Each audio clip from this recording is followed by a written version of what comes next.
probably will take advantage of this. SIG's probably not going to try and take advantage of this and make New Hampshire make firearms. If Thompson Center were still going to be here, they're probably not going to make New Hampshire firearms only, because by manufacturing under this law, they could jeopardize their, despite the protections, they might jeopardize their federal firearms manufacturer's license. However, that said, there will be people, small entrepreneurs, who will try and take advantage of that, especially if Montana successfully defends their suit. And it is actually, in just as a point, a technical point, the federal government did not challenge the Montana's law. A Montana, I believe it was Montana Shooting Sports Association, but a Montana firearms advocacy group challenged, sought declaratory judgment that the law was constitutional and that it was enforceable. It was actually Montana firearms advocates who had initiated the suit in Montana. Finally, as to NFA items, we strongly believe at the New Hampshire Firearms Coalition that they cannot be removed from this bill. In part because it creates a dichotomy that is nonsensical. If firearms can be regulated under this law by the federal government, but they can't be regulated but they can be regulated by this law. One set of firearms they can regulate, one set of firearms they can't. The NFA Act, while it is supposedly taxation, it's regulation in the guise of taxation. Even if they had a legitimate taxing authority, and as Representative Itza pointed out, that is arguable. The fact of the matter is, it's not about the money. It's not a tax because, I'd be willing to bet that the enforcement of collecting the tax costs more than the revenue that the tax brings in. And to split it out and say, these are okay to regulate, these are not, it creates a nonsensical point that makes it harder to logically defend your premise. You're saying they can do it, and then with the other side of your mouth, you're saying they can't. And so we strongly believe they must stay in the bill to have a logical argument when this proceeds to court. I actually strongly believe that even if the Montana law were struck down, that could be a part of it, and that ours, as drafted, could succeed where theirs failed. I hope I've answered some of the questions you brought up. That's it for the moment. Representative Huxley. Thank you, Mr. Chairman. I have a two-part question for you. The first is, I believe, and this is more for clarification's sake, I believe when Representative Itza said the federal government was taking the bill, Montana's bill to court, I believe that was more of a venue question, because if a New Hampshire law, for example, the first step should go into a New Hampshire courtroom, and I believe by taking it to a federal law, that's them, taking a position on it. Well, I guess we need to back up a second there. What I'm saying is the federal government did not initiate the suit, and because they are defending the suit, they didn't choose the venue. The Montana Shooting Sports Association chose the venue. Okay. If it's in the wrong court, it's the Montana Shooting Sports Association's fault. It's not the federal government. That's it. They are, the federal government is opposing their case. They're saying, no, you don't have the authority to do this, and they're wrong. The federal government has taken the wrong stance in the lawsuit. It's just that they did not initiate it. That's what I was just trying to clarify. The second part of the question is, I just want to be clear that you're not saying that this is a regulation issue as much as it's like an individual and economic issue, correct? It's both. I mean, there are many of the federal laws are duplicated at the state law, but not all of them. And this is a authority issue. They don't have the authority. They've exercised authority they don't have, and that we need to take steps to correct. That's part of just the basic functioning of our government, should be that government is not supposed to exercise authority it doesn't have. Even when it has the power, it shouldn't use it if it doesn't have the authority. And unfortunately, they have the power, but they don't have the authority, and they're using the power anyways. Representative Paczynski.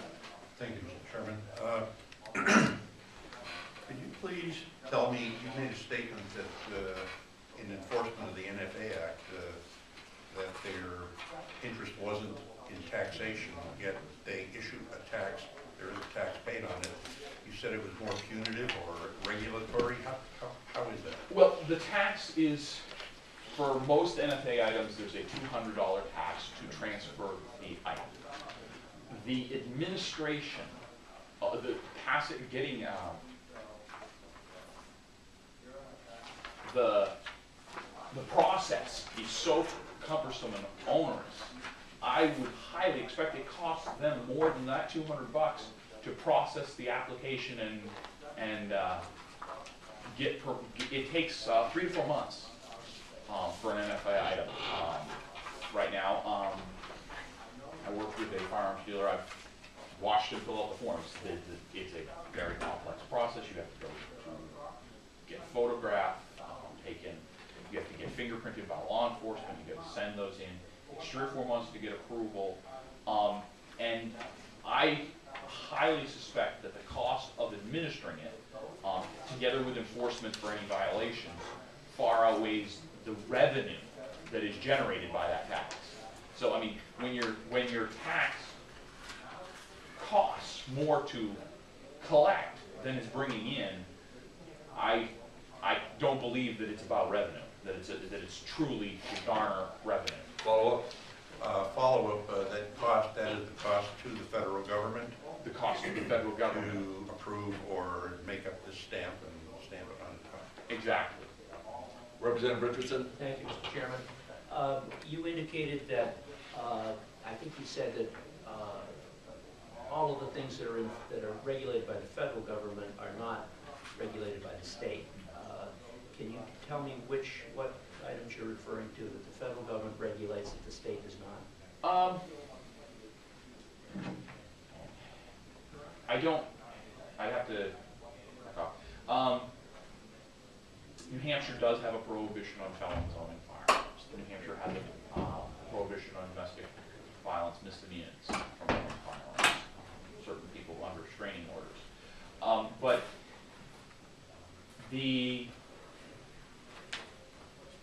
I'm not sure if a background check is mandated. However, frankly, if I were a dealer, if I were selling a firearm and I did not know the person, individually know him to know that that person did not have a felony record, I'd probably ask him to say, my store policy would be, you've got to give me authorization to get a background check, and I'm going to get a background check before I sell you the firearm. Probably. That would be then be up to the dealers, and if they sell in violation, they would be committing a crime under New Hampshire law. That's perhaps one example.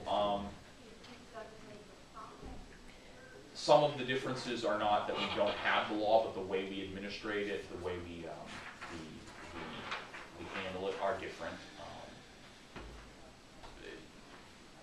Follow-up. We don't have any background check under state law, do we? We do for pistols and revolvers. We don't have the same background checks for, in New Hampshire that is required by the federal government, correct? Yes and no. We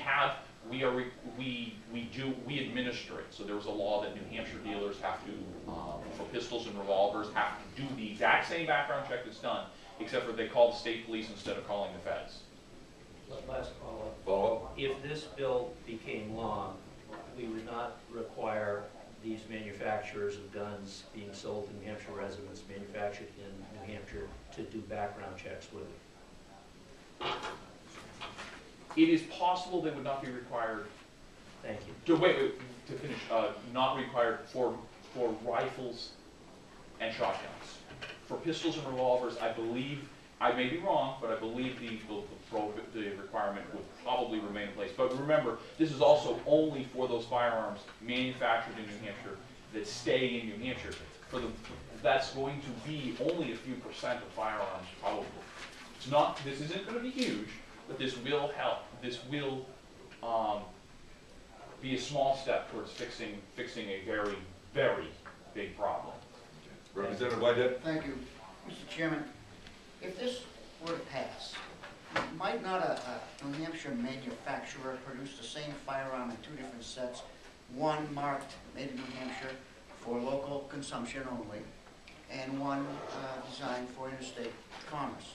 And would that not be an economic boom, not only to the manufacturer and to the New Hampshire consumer, because theoretically, it could be purchased at a lesser price? Yes, that's possible. I actually think it is unlikely. Because the BATF is taking such a strong position, a manufacturer who wants to trade in interstate is probably, it has to have a federal firearms license. If they're going to be manufacturing, I believe it's a 7.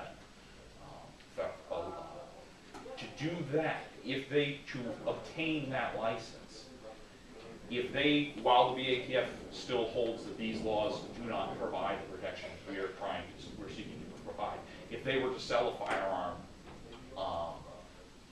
to a New Hampshire resident without following all the federal laws, the BATF would probably revoke their manufacturer's license.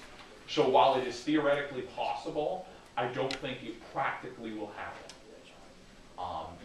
It's possible, and maybe I would love to see it happen, but I suspect that especially big companies like SIG and Thompson and others that do Ruger probably are not going to risk losing their manufacturer's license to make a few firearms for New Hampshire residents only. Let's have the last question here from Representative Cohen.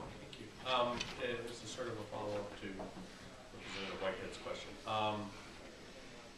Given the fact that this bill requires that all of the substantial parts are manufactured here in New Hampshire, and that you're talking about a very limited number of manufacturers that might be interested in this, it would be to their advantage to create similar items to what's commercially available.